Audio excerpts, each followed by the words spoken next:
है दोस्तों। आज हम शुरू करते हैं प्रकाश का अपवर्तन एवं परावर्तन का नेक्स्ट टॉपिक। तो टॉपिक का नाम है प्रकाश का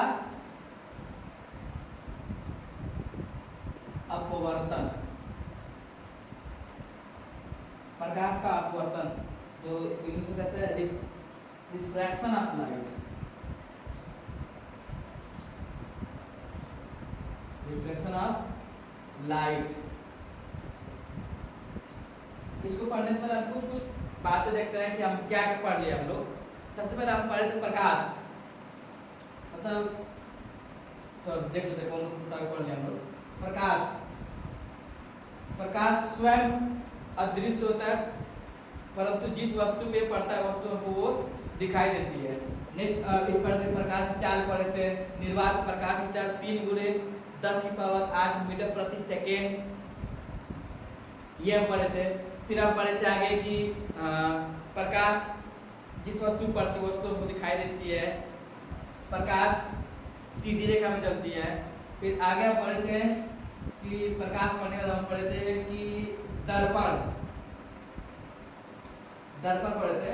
दर्पण 2 प्रकार के दर्पण यहाँ पढ़े थे, एक समतल दर्पण है, गोलीय दर्पण। समतल दर्पण नॉर्मल पढ़ने थे, आपको गोलीय दर्पण ज्यादा पढ़े थे। गोलीय दर्पण में 2 प्रकार पढ़े थे, अवतल दर्पण और उत्तल दर्पण। अवतल दर्पण द्वारा प्रतिबिंब बनना पड़े हम लोग, उत्तल दर्पण द्वारा प्रतिबिंब को बनना। उसके बाद फिर हम लोग पढ़े थे दर्पण सूत्र पढ़े थे, 1/1/v। फिर आवर्धन क्षमता सब देखे थे आप। उसके बाद नेक्स्ट टॉपिक है कि उसी में प्रकाश का अपवर्तन। क्या है प्रकाश का अपवर्तन? यही टॉपिक खत्म हो गया है। मैं एक बार फिर से रिवीजन कर दिया था, बता दिया क्या पढ़ लिया तो। नया टॉपिक है प्रकाश का अपवर्तन। जब प्रकाश का अपवर्तन क्या है? जब प्रकाश एक माध्यम से चलकर दूसरे माध्यम में प्रवेश करती है, जब प्रकाश एक माध्यम से दूसरे माध्यम में प्रवेश करती है तो वो अपने मार्ग से विचलित हो जाती है। अपने मार्ग से विचलित होने घटना प्रकाश का अपवर्तन कहलाता है। क्या कहलाता है? प्रकाश का अपवर्तन कहलाता है। समझ में आया? जब प्रकाश एक माध्यम से दूसरे माध्यम में प्रवेश करती है तो अपने मार्ग से विचलित रहती है, ये घटना प्रकाश का अपवर्तन कहलाता है। क्या कहलाता है? Refraction of light. जब प्रकाश एक माध्यम से दूसरे माध्यम में प्रवेश करती है तो प्रकाश अपने मार्ग से विचलित रहती है, ये घटना प्रकाश का अपवर्तन कहलाता है। प्रकाश का अपवर्तन कहलाता है। देखते हैं चित्र से। मान लेते हैं कोई माध्यम है, माध्यम फर्स्ट मान लेते हैं, ये नीचे कोई माध्यम अलग है, इस माध्यम से कहते हैं ये इस माध्यम को अलग करना है। ऊपर का माध्यम अलग, नीचे का माध्यम अलग। इस जो पृथक है इसमें कोई एक आपतन बिंदु माना जाए, इस पे कोई एक अभिलंब खींच देता हूं। क्या ये अभिलंब?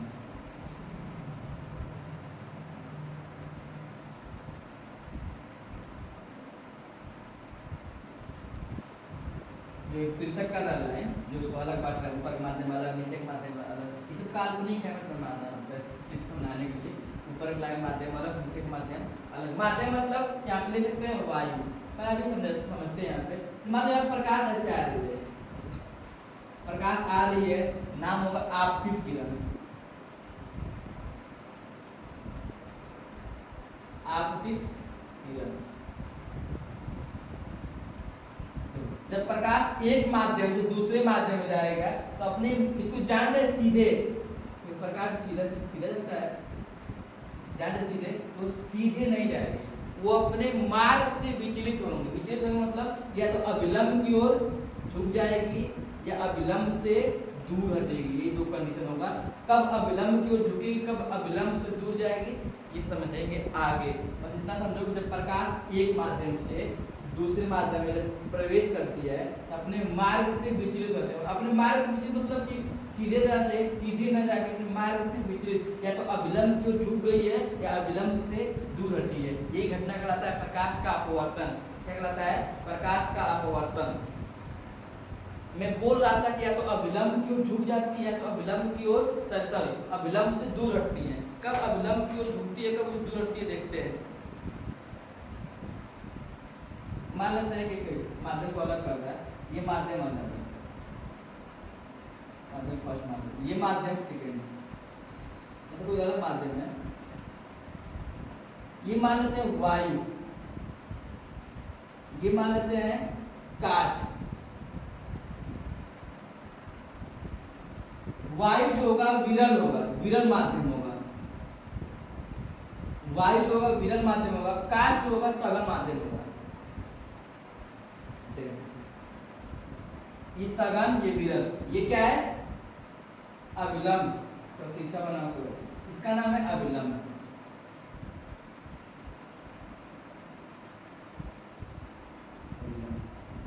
मान लो प्रकाश ऐसे आ रही है, इसका नाम होगा आपतित किरण।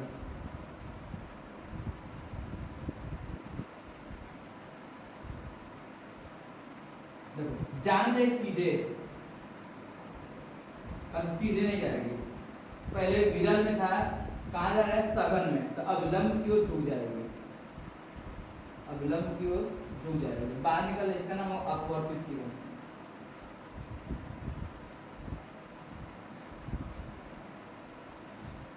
अपवर्तित किरण, क्या नाम इसका? अपवर्तित किरण।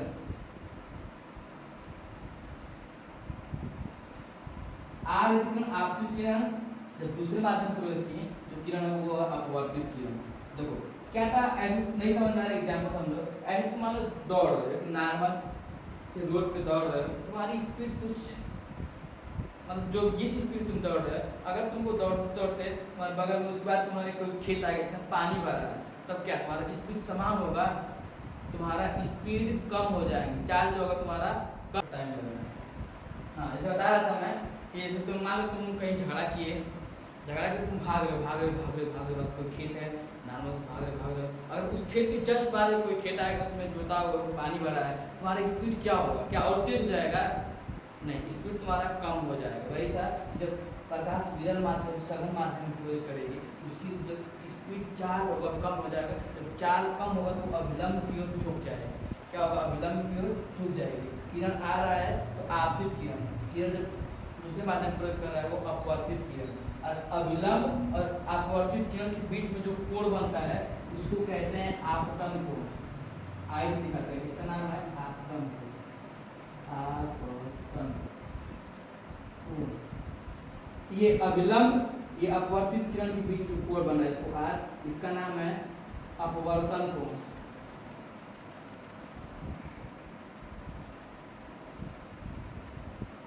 समझ में आया? प्रकाश एक माध्यम से दूसरे माध्यम में जाए, अपने मार्ग से विचलित हो जा रही है, विचलित होने के घटना को क्या कहते हैं? प्रकाश का अपवर्तन। प्रकाश का अपवर्तन सेम चीज, यही प्रोसेस में मिटा देता हूं। अब मैं इसी को अपोजिट कर देता हूं। मान लो ये माध्यम सघन है, सघन का काट ले लेता हूं, ये माध्यम विरल है। अब क्या होगा? जब प्रकाश सघन माध्यम से विरल माध्यम में जाएगी तो वो अभिलंब से दूर हटेगी। ये कोण अपवर्तन कोण, ये आपतन कोण आएगी। समझ में आया? दोनों कंडीशन सेम है, कब अभिलंब से दूर हटेंगे, कब अभिलंब की ओर झुकेंगे, दोनों कंडीशन। जब प्रकाश विरल से सघन में जाएगा तो अभिलंब की ओर झुक जाएगा, अभिलंब की ओर झुक जाएगा, ये कंडीशन इसी का अपोजिट। अब जब प्रकाश सघन से विरल में जाएगा तो अभिलंब से दूर हटेगा, स्पीड तेज होगी तो अभिलंब से दूर हटेगा। ये कंडीशन दो थे। प्रकाश का अपवर्तन किसे कहते हैं? जब प्रकाश एक माध्यम से दूसरे माध्यम में प्रवेश करता है तो वे अपने मार्ग से विचलित होता है। कामा करके ये घटना प्रकाश का अपवर्तन कहलाती है, लिख देते हैं। अगर नहीं लिखना चाहते हो तो मैं लिख देता हूँ। जब प्रकाश एक माध्यम से, जब प्रकाश एक माध्यम दूसरे माध्यम में प्रवेश करता है वो अपने मार्ग से विचलित हो जाता है, ये घटना प्रकाश का अपवर्तन कहलाता है। जब प्रकाश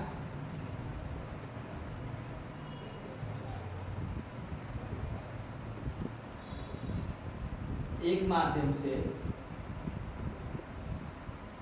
दूसरे माध्यम में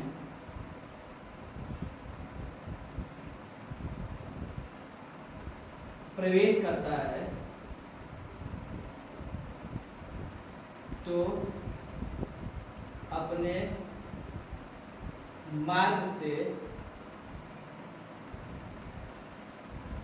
मार्ग से विचलित हो जाता है। ये घटना प्रकाश का अपवर्तन कहलाती है।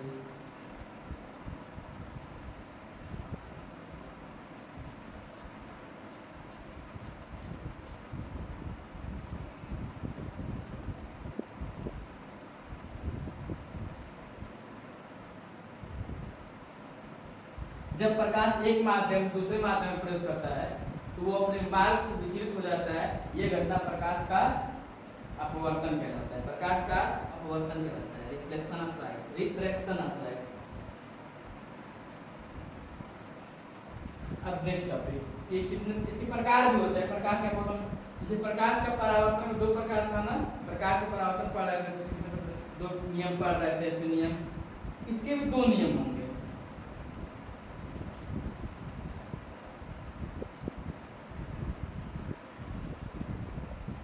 इसकी भी दो नियम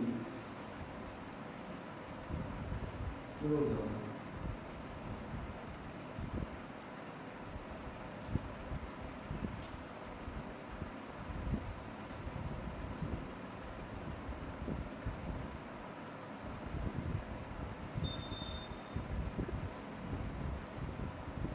प्रकाश के अपवर्तन में दो नियम है, दोनों नियम देखते हैं। पहला नियम तो सेम है,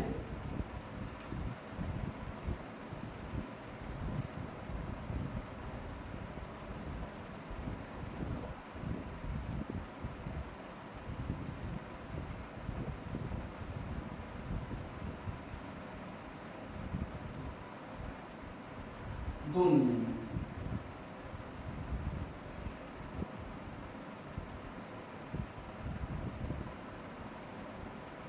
प्रकाश के अपवर्तन का, प्रकाश के अपवर्तन टॉपिक था, क्या था टॉपिक, क्या है इसलिए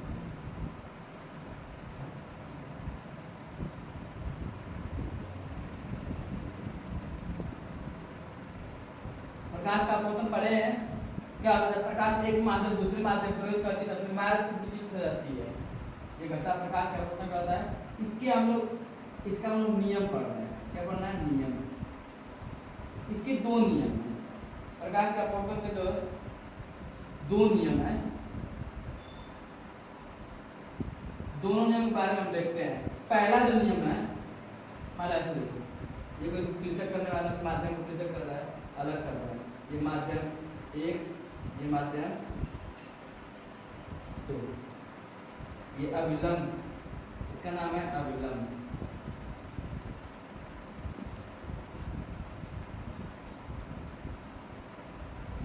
ये किरण आ रही है तो आपकी किरण जान रहे सीधे सीधे ना, क्या तुम अभिलंब से दूर हटेगा या तो अभिलंब की ओर झुक जाएगा। दो कंडीशन होगा। अभिलंब से दूर कब जाएगा, जब विरल, अभिलंब से दूर कब जाएगा, जब सघन से विरल में होगा, और अभिलंब को झुके कब, जब विरल से सघन में जाएगा तब। ये माध्यम है। अब देखो पहला जो नियम क्या होता है, पहला नियम क्या कहता है, ये किरण आपतित किरण है,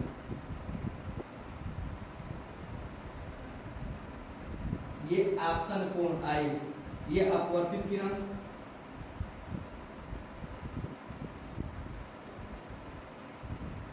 ये अपवर्तन कोण आर।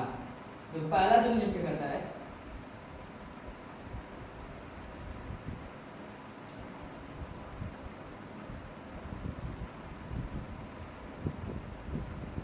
होता है अपवर्तित किरण,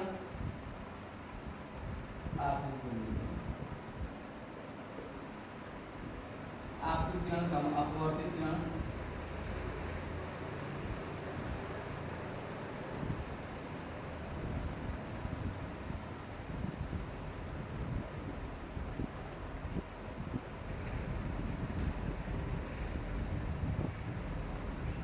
तथा दोनों माध्यमों को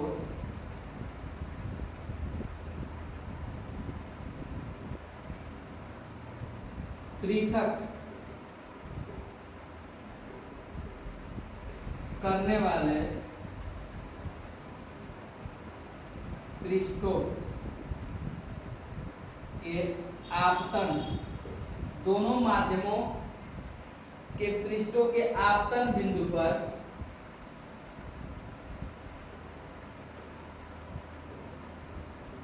अभिलंब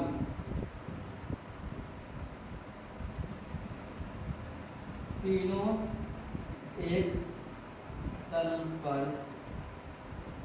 होते हैं। तो क्या बोला गया है, ये आपतित किरण और ये अपवर्तन, ये ले ये ले, और ये आपतन बिंदु पर अभिलंब, ये तीनों एक ही तल पे स्थित होते हैं। सेम जो अपवर्तन में नियम था, आपतन को क्रॉस करता, आपतन बिंदु पर अभिलंब, तीनों एक ही तल पे होते हैं। सेम चीज, सेम वही है, बस यहाँ पे क्या था, वहाँ पे क्या था, अपवर्तित है, यहाँ पर सॉरी यहाँ पर परावर्तित है, यहाँ पे अपवर्तित हो गया, बस ये चेंज है। आपतित किरण का अपवर्तित किरण का दोनों माध्यमों को पृथक करना, ये जो लाइन है दोनों माध्यम के ऊपर माध्यम अलग, नीचे माध्यम अलग, बस पृथक करना है। पृथक करने वाले पृष्ठों के आपतन बिंदु पर, पृष्ठों के आपतन बिंदु पर अभिलंब तीनों एक ही तल पे स्थित होते हैं। ये हो गया पहला नियम। दूसरा नियम क्या होता है, ये अपवर्तन कोण की ज्या तथा ये सॉरी क्या बोल सकते हैं इसमें, हाँ ये अपवर्तन कोण है, ये आपतन कोण है। तो क्या होगा, आपतन कोण की ज्या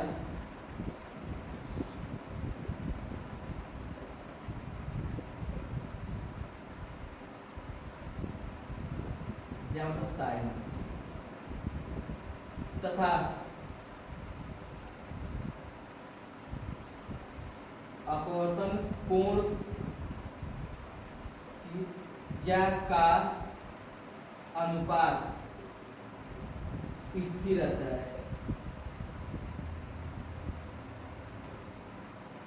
अर्थात sine i upon sine r equal to स्थिरांक।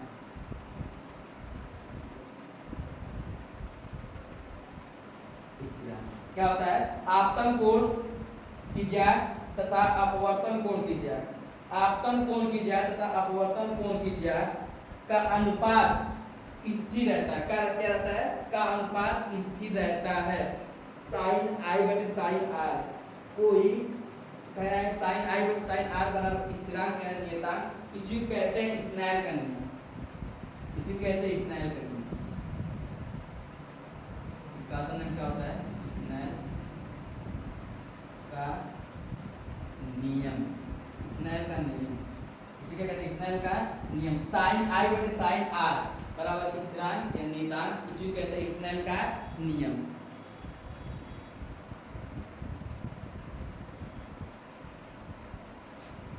प्रकाश का अपवर्तन दो नियम है, पहला है आपतित किरण का अपवर्तित किरण आपतन तथा इलेक्ट्रॉन दोनों माध्यमों को पृथक करने वाले पृष्ठों के आपतन बिंदु पर अभिलंब तीनों एक ही तल पे स्थित होते हैं।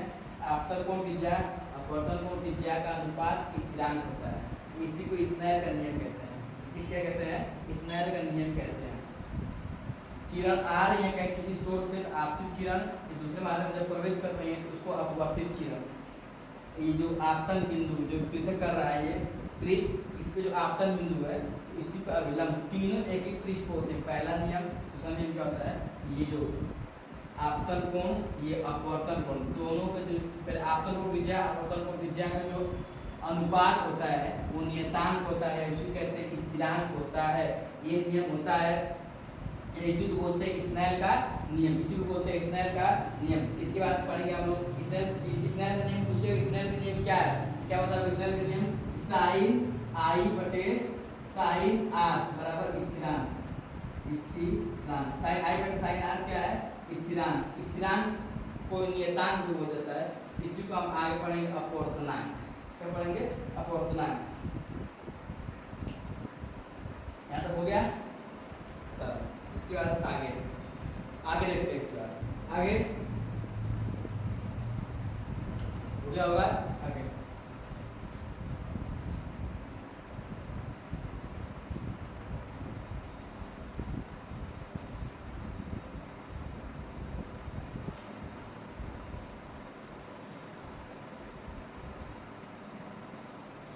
जो स्नेल का नियम था, sine i upon sine r equal to स्थिरांक, ये स्नेल का नियम, ये स्नेल का, इसी को कहते हैं स्नेल का नियम।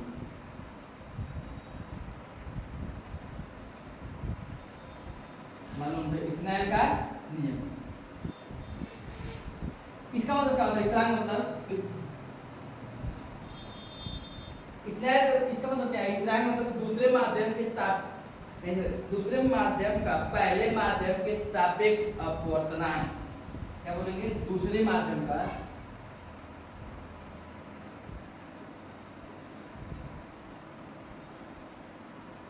पहले माध्यम के दूसरे माध्यम पहले माध्यम के सापेक्ष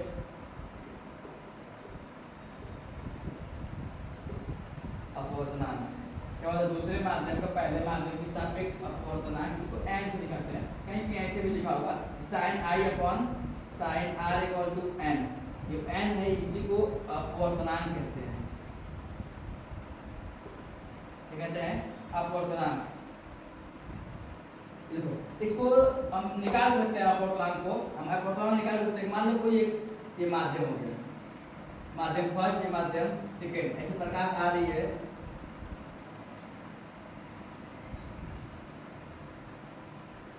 अब लंब से छूट जाएगी, तब ये माध्यम विरल होगा, ये माध्यम सघन। ऐसे प्रकाश आ रही है,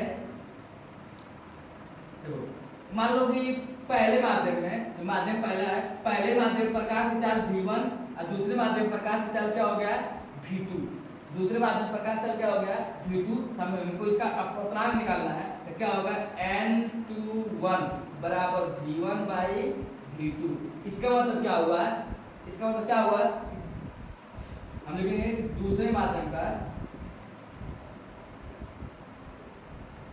दूसरे माध्यम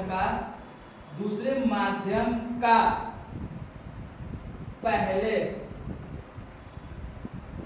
दूसरे माध्यम का पहले माध्यम के सापेक्ष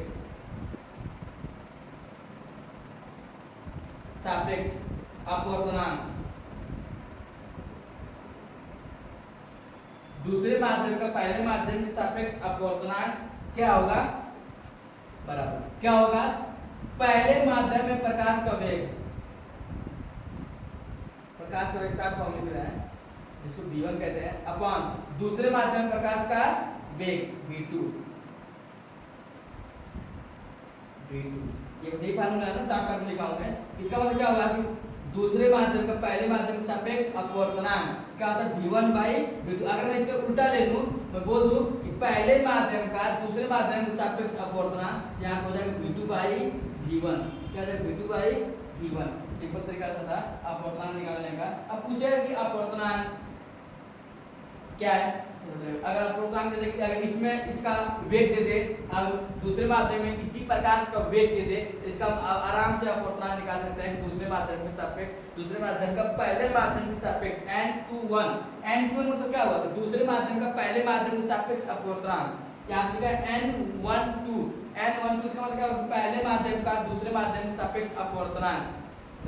n21 मतलब कि n21 इसका मतलब क्या होगा? दूसरे माध्यम का पहले माध्यम के सापेक्ष अपवर्तनांक। इसका मतलब होगा पहले माध्यम प्रकाश का वेग, जो प्रकाश रहा होगा जिस रंग का, उसका वेग क्या होगा? उसी प्रकाश के दूसरे माध्यम में जब प्रवेश करेगा तो उसका वेग कितना होगा? इसी का अनुपात यहाँ पे हम उसका अपवर्तनांक से निकाल सकते हैं। कुछ चीज का अपवर्तनांक, जैसे हीरा का अपवर्तनांक हो गया, हीरा का अपवर्तनांक होता है 2.42। कुछ पॉइंट लिख लेते हैं। हीरे का अपवर्तनांक, हीरा का अपवर्तनांक कुछ मेन हम एक दो को देख लेंगे। जैसे हीरा का अपवर्तनांक कितना आता है? 2.42 और वायु का अपवर्तनांक क्या होता है? 1.00003। अब हो गया जल का अपवर्तनांक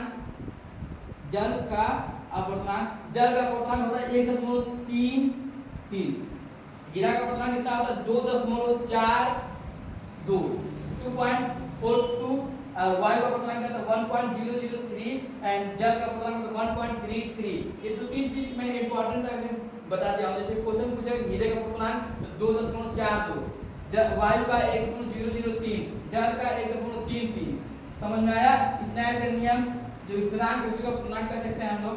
लिखा है n21 मतलब क्या होगा? दूसरे माध्यम का पहले माध्यम के सापेक्ष अपवर्तनांक। ये दूसरा माध्यम है, इसका पहले माध्यम के सापेक्ष अपवर्तनांक क्या होगा? n21 बराबर v1 बाई v2 मतलब पहले माध्यम प्रकाश का वेग अब बटे दूसरे माध्यम प्रकाश का वेग ये हो गया। अगर इसी का अपोजिट पूछ दे कि पहले माध्यम का दूसरे माध्यम के सापेक्ष अपोधरांक पूछ दे तो फार्मूला होगा n12 क्या होगा n12 बटे v2 बाई v1 v2 मतलब दूसरे माध्यम प्रकाश का वेग बटे पहले माध्यम प्रकाश का वेग। इतना समझ में आया?